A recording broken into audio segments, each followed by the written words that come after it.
ప్రభు నామానికే మహిమ కలుగును గాక. కూడి వచ్చిన మీ అందరికీ, కర్మిల ఆత్మీయ సహవాస సంఘ విశ్వాసులందరికీ మన ప్రభువును ఆయన ప్రియ కుమారుడునైన యేసుక్రీస్తు వారి శ్రేష్టమైన నామలో శుభములు మరియు అందరికీ వందనాలు. యెహెజ్కేలు గ్రంథం 1వ అధ్యాయాన్ని మనం ధ్యానం చేసుకుంటున్నాం. యెహెజ్కేలు గ్రంథం 1వ అధ్యాయం. ఇందులో ముఖ్యమైన అంశం ఏంటంటే, యెహోవా ప్రభావ స్వరూప దర్శనాన్ని చూచిన యెహెజ్కేలుని మనం చూడవచ్చు. ఆయన ఏ రీతిగా కెరూబుల మీద ఆసీనుడై ఉన్నాడో, ఆ కెరూబుల యొక్క లక్షణాలు, ఆ కెరూబుల యొక్క ఆత్మీయ పోలికలు మనం చూస్తూ వచ్చాం. మరి కెరూబులకు ఉన్న లక్షణాలను మనం చూద్దాం. కెరూబులకి రెక్కలు ఉన్నాయని, కండ్లు ఉన్నాయని, చేతులు ఉన్నాయని, వాటి గురించి మనం ధ్యానం చేసుకున్నాం. ఇప్పుడు కెరూబులకు ఉండే లక్షణాల్లో ఆత్మీయ పోలికలు మనం చూద్దాం. 7వ వచనం, వాటి కాళ్ళు చక్కగా నిలవబడినవి, వాటి అరకాళ్ళు పొయ్య కాళ్ల వలె ఉండెను, అవి తళతళలాడు ఎత్తడి వలె ఉండెను. వాటి కాళ్ళు చక్కగా నిలవబడినవి అని మనం చదువుతున్నాం. చక్కగా నిలబడుట అనేది చాలా శ్రేష్టమైనది.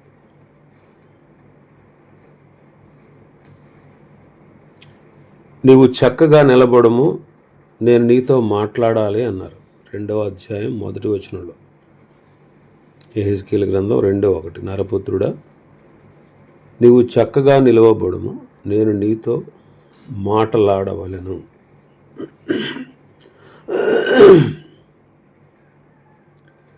దేవుడు మనతో మాట్లాడాలంటే మనము చక్కగా నిలవాలి.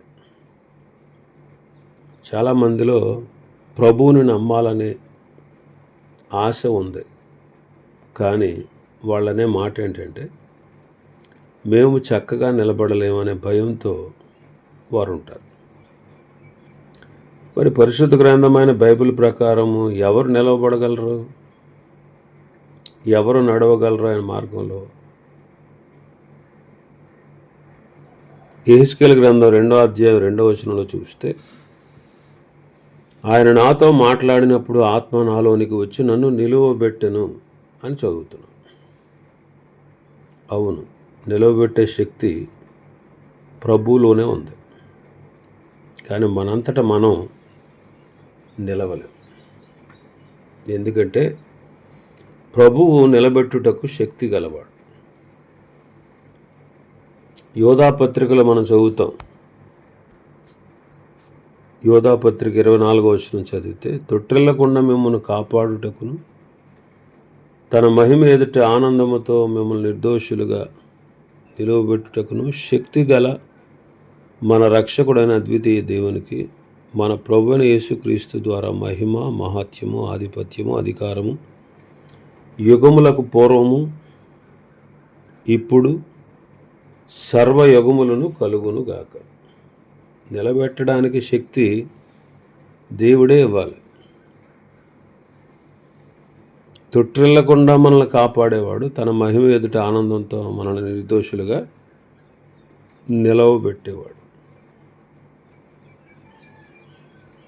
కాబట్టి చక్కగా నిలబెట్టే శక్తి ప్రభువులోనే ఉంది. లోకాసువార్త 13వ అధ్యాయంలో చూస్తే, 18 ఏండ్ల నుండి బలహీనపరచు దయ్యం వల్ల నడుము వంగిపోయిన స్త్రీ కనపడదు. ఆమె ఎంత మాత్రము చక్కగా నిలబడలేకపోయింది. ఆమె ఎక్కడుంది? సమాజ మందిరంలోనే ఉంది, కానీ నిలబడలేకపోతూ ఉంది. ఎల్లప్పుడూ తన దృష్టి భూమి మీద కానీ ఆకాశం వైపు చూడడం లేదు. చాలా విచారంతో చెప్పాల్సింది ఏంటంటే, చాలామంది దేవుని పిల్లలను పడిన వారు వంగిపోయిన స్థితిలోనే ఉన్నారు. ప్రభువుని అంగీకరించారు, మందిరానికి వస్తారు, అన్నీ తెలుసు, కానీ చక్కగా నిలబడలేరు. సాతాను వారి మనస్సులను ఉంచి భూ సంబంధమైన వాటి మీదే మనస్సు ఉంచేటట్లుగా చేస్తున్నాడు. కాబట్టి కొలసీ పత్రికలో చెప్తాడు పౌలు గారు, పైనున్న వాటినే వెదకుడి, భూ సంబంధమైన వాటి మీద మీరు మనస్సు పెట్టుకోవద్దు అంటారు. కాబట్టి బలహీనపరిచి దెయ్యం పట్టినటువంటి ఆమె సమాజ మందిరంలో ఉన్నప్పుడు ఆమె పైన ప్రభువు చేతులుంచగానే ఆమె చక్కగా నిలబడి ప్రభువును మహింపరిచినట్లు మనం చూస్తాం. కాబట్టి ఎలాంటి స్థితిలో ఉన్నవారినైనా ప్రభువు చక్కగా నిలబెట్టుటకు శక్తి గలవాడు. అప్పుడు వారు ప్రభువుని మహింపరచగలరు. కాబట్టి ఆ జీవులు చక్కగా నిలబడినాయి. ఈనాడు మనస్థితి ఎలా ఉంది? చక్కగా నిలబడి ప్రభువును స్తుతించుట మన జీవితాల్లో ఎంతో ధన్యకరం. ఇంకా మన భాగంలోకి వస్తే 9వ వచనం.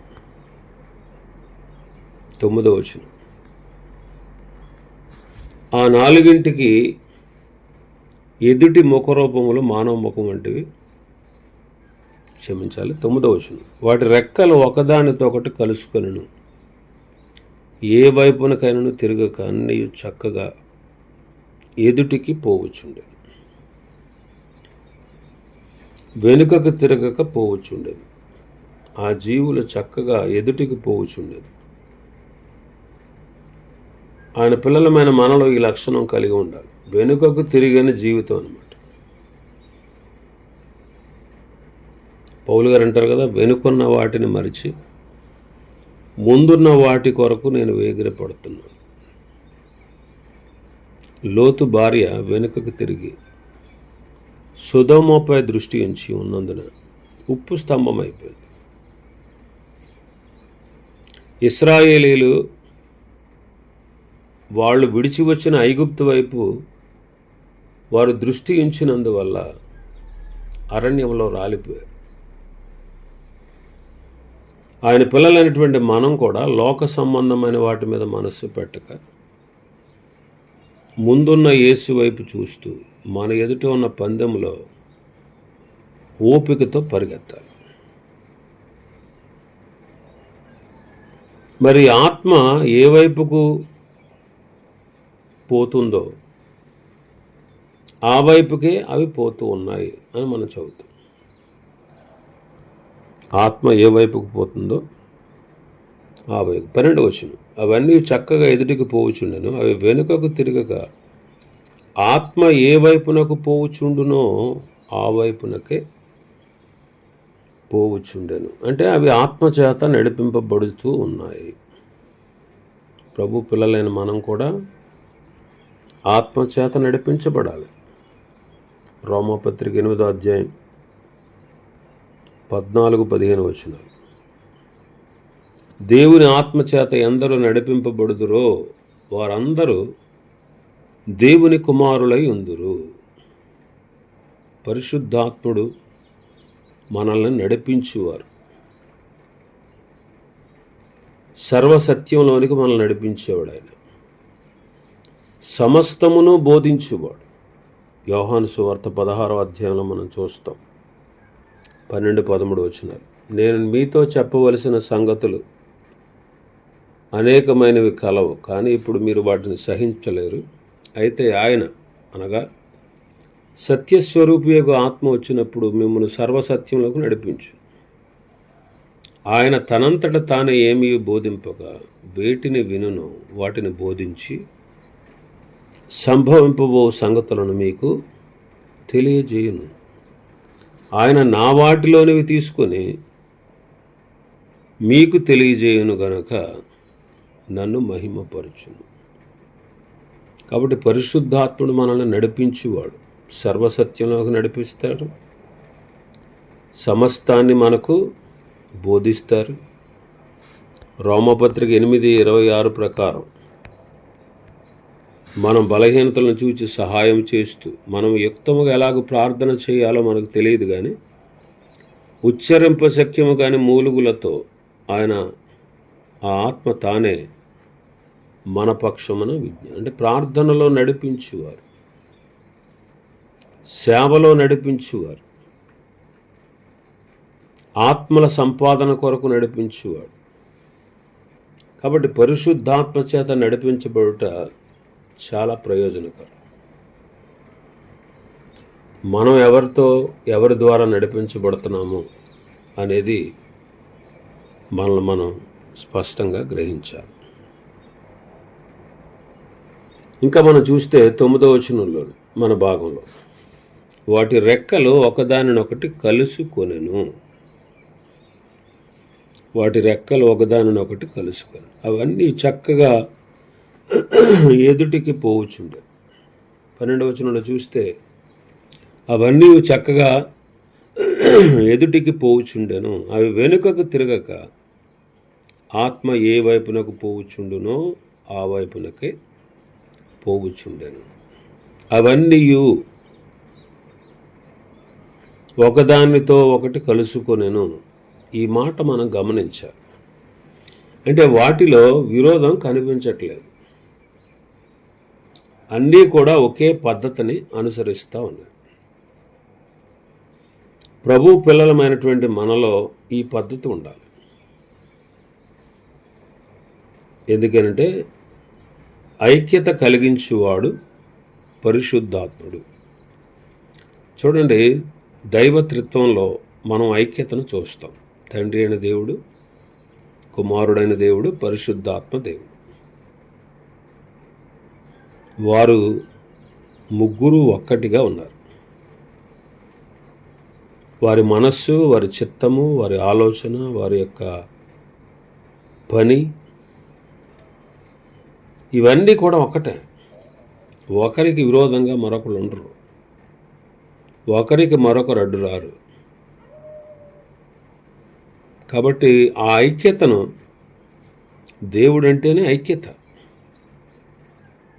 మరి మనలో కూడా ఐక్యపరచువాడు ఆయనే. మరి కాపాడుకోవాల్సిన బాధ్యత ఎవరిది? మనది. ఆత్మ కలిగించే ఐక్యతను కాపాడుకొనుట యందు శ్రద్ధ కలిగి ఉండాలి అని ఉంటుంది ఎఫెసీ పత్రిక 4:1. సహోదరులు ఐక్యత కలిగి నివసించడం ఎంత మేలు, ఎంత మనోహరం అని 133వ కీర్తనలో ఉంటుంది. కాబట్టి మనలో ఐక్యత ఉండాలి. మనలో ఏకత్వం ఉండాలి. మనం ప్రార్థించుటలో ఏకత్వం ఉండాలి. ఐక్యతగా దేవుని యొక్క సంఘములో మనం కూడాలి. మనం ఇచ్చే దాతృత్వంలో ఐక్యత ఉండాలి. రొట్టె విరుచుటలో ఐక్యత ఉండాలి. సువార్త సేవలో ఐక్యత ఉండాలి. ఐక్యతలోనే జయం ఉంటుంది.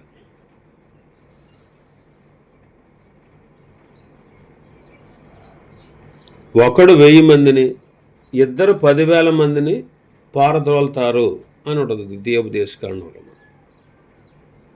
ఒకడు 1000 మందిని, దేవునితో ఒకడు కలిస్తే ఒకడు 1000 మందిని తరుముతాడు. ఇద్దరు కలిస్తే ఎంతమంది తరమాలి? 2,000 మంది తరమాలి. కానీ 10,000 మంది అని ఉంటుంది అక్కడ ద్వితీయోపదేశకాండం 32-30లో. మనం దేవునితో కలిస్తే, ఒంటరిగా ఉంటే జయించలేం. దేవునితో కలిస్తే ఒకడు 1000 మందిని, అలాగే ఇద్దరు 10,000 మందిని పారదోలుదురు అనుట. ఐక్యతలో ఉన్నటువంటి బలం అన్నమాట. ఐక్యతలో ఉన్నటువంటి జయం. కాబట్టి మనం ఐక్యతగా ఉండాలి. ఇంకా మనం చూస్తే రెక్కలతో కప్పుకోవడం మనం చూస్తాం. 11వ వచనం, వాటి ముఖములు రెక్కలను వేరువేరుగా ఉండెను. ఒక్కొక్క జీవి రెక్కలలో ఒక రెక్క రెండవ జతతో ఒకదానితో కలిసి ఉండెను. ఒక్కొక్క జత రెక్కలు వాటి దేహములను కప్పెను. 23వ వచనం కూడా మనం చూస్తే 23వ వచనం, ఆ జీవుల రెక్కలలో రెండేసి ఒకదాని ప్రక్క ఒకటి పైకి చాపబడి ఉండెను, రెండేసి వాటి దేహములను కప్పుచుండెను. కప్పుట అనేది కాపాడుకొనుటను సూచిస్తూ ఉంది. దేవుని పిల్లలు కూడా తమను తాము భద్రము చేసుకోవాలి. యోహాను మొదటి పత్రిక 5:18 మనం చదివితే, దేవుని మూలముగా పుట్టినవాడు తన్ను భద్రము చేసుకొనును గనుక దుష్టుడు వానిని ముట్టడు అని ఉంది. దేవుని పిల్లలు తమ అవయవాలని జాగ్రత్తగా కాపాడుకోవాలి. తెస్సలోనికలో రాసిన మొదటి పత్రిక 4వ అధ్యాయం 4వ వచనంలో చదివితే, మీలో ప్రతివాడు కూడా దేవుని ఎరగని అన్ని జనుల వలె కామాభిలాష యందు కాక పరిశుద్ధత యందు ఘనత యందు తమ తమ ఘటములను ఎట్లు కాపాడుకోవాలో అది ఎరిగి ఉండుటే దేవుని చిత్తం అంటాడు. ఘటం అంటే శరీరం. శరీరంలో ఉండే మన అవయవాలు, మన కన్నులు, మన నాలుక, మన పెదవులు, మన నోరు, మన చెవులు, మన చేతులు, మన పాదములు, కాని వాటిని మనం అనుసరించకుండా మనం కాపాడుకోవాలి. 141వ కీర్తన మనం చదివితే 141వ కీర్తన 3వ వచనం, యెహోవా నా నోటికి కావలి ఉంచుము, నా పెదవుల ద్వారమునకు కాపు పెట్టుము అంట. ఇంకా మనం చూస్తే 39వ కీర్తన 1-2 వచనాలు చూస్తే, నా నాలుకతో పాపం చేయకుండానట్లు నా మార్గములు జాగ్రత్తగా చూచుకుందును, భక్తిహీనులు నా ఎదుట ఉన్నప్పుడు నా నోటికి చిక్కము ఉంచుకుందును, ఏమీ మాట్లాడక మౌనినైతిని. భక్తిహీనులు నా ఎదుట ఉన్నప్పుడు నా నోటికి చిక్కము ఉంచుకుంటాను. మలాకి గ్రంథం 2వ అధ్యాయం 16వ వచనం ఆఖరిలో ఏం చదివితే, కాబట్టి మీ మనస్సులను కాచుకొనుడి. సామెతలు 4:23, నీ హృదయములో నుండి జీవధారలు బయలుదేరును కాబట్టి అన్నిటికంటే ముఖ్యముగా నీ హృదయమును భద్రముగా కాపాడుకును. నీ హృదయమును భద్రముగా కాపాడుకును. ద్వితీయోపదేశకాండం 4:9 మనం చూస్తే, నీ మనస్సును బహు జాగ్రత్తగా కాపాడుకును. ఇలాగ మన సమస్త అవయవాలను మనం జాగ్రత్తగా కాపాడుకోవడం అనేది అది మనకెంతో మేలు. ఇంకా మనం చూస్తే మన భాగంలోకి వస్తే 24వ వచనం,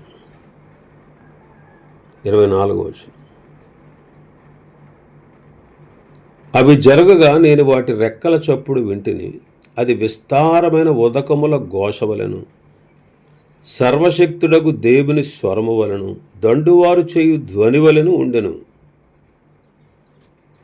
రెక్కల చప్పుడు విన్నాడంట వాడు, రెక్కల చప్పుడు. ఆ రెక్కల చప్పుడు విస్తార ఉదకముల ఘోషలాగా, సర్వశక్తుడగు దేవుని స్వరములాగా, దండువారు చేయు ధ్వనిలాగా ఉందట. సర్వశక్తుడగు దేవుని స్వరము.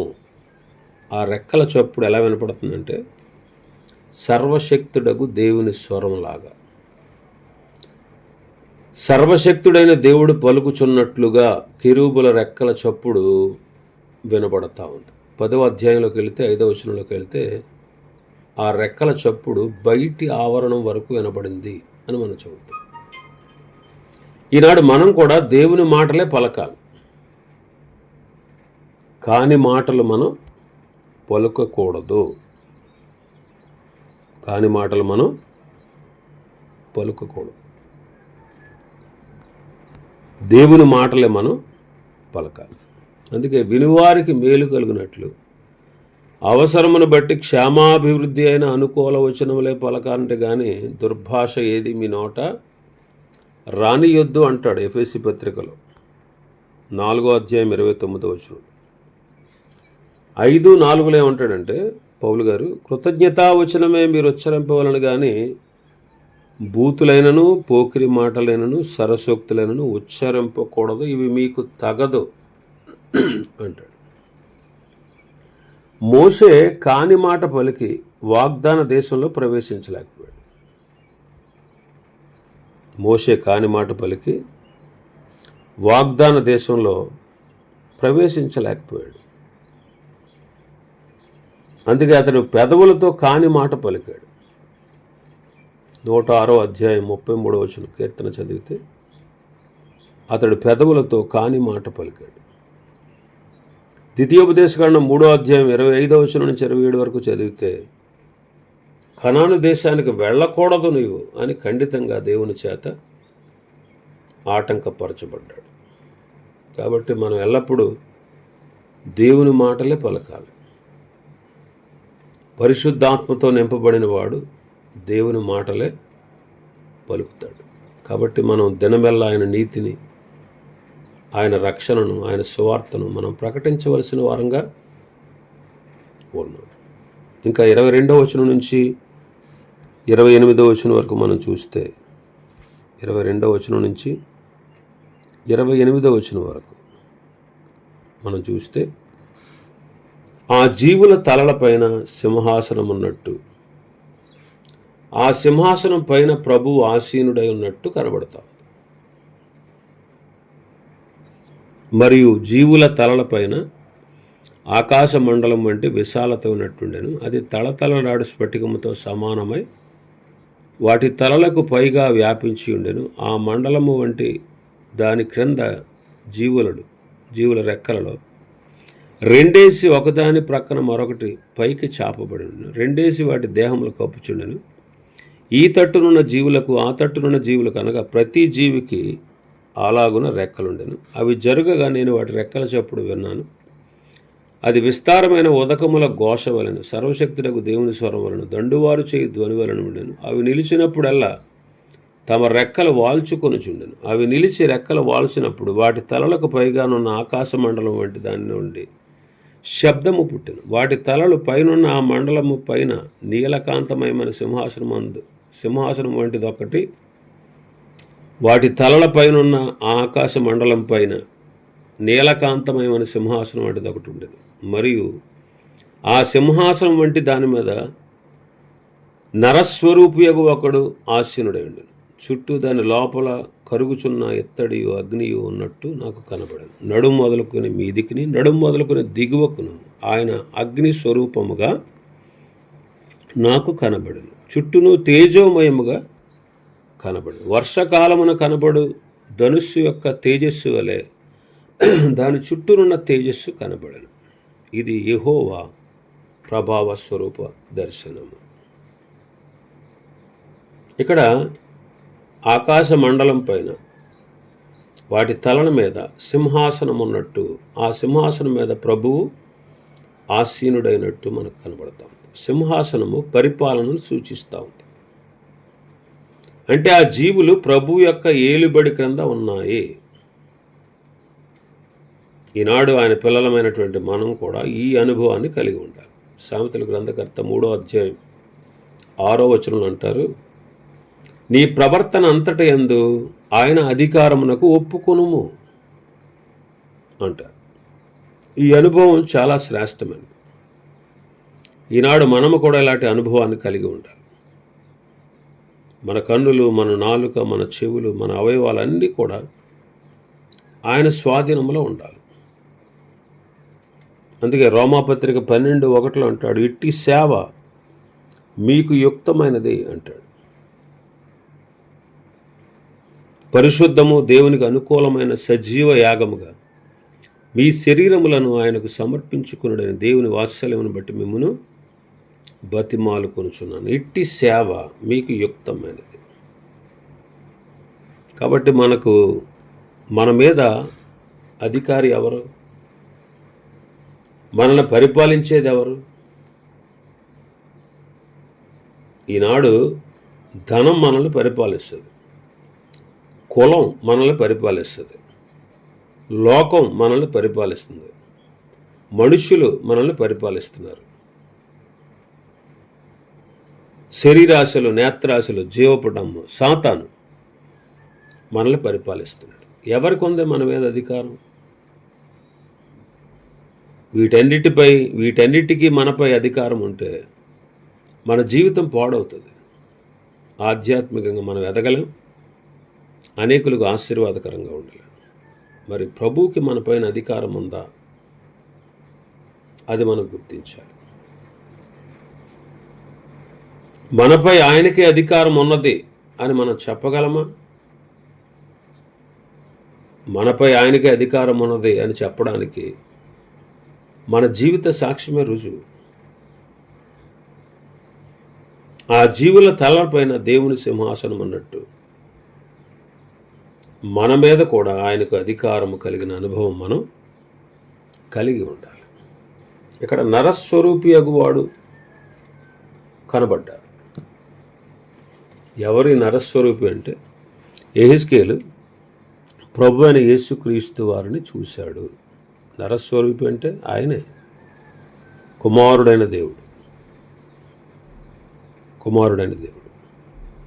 ఆయన్ని ఆ సింహాసనం మీద ఆసీనుడై ఉండుట చూచారు.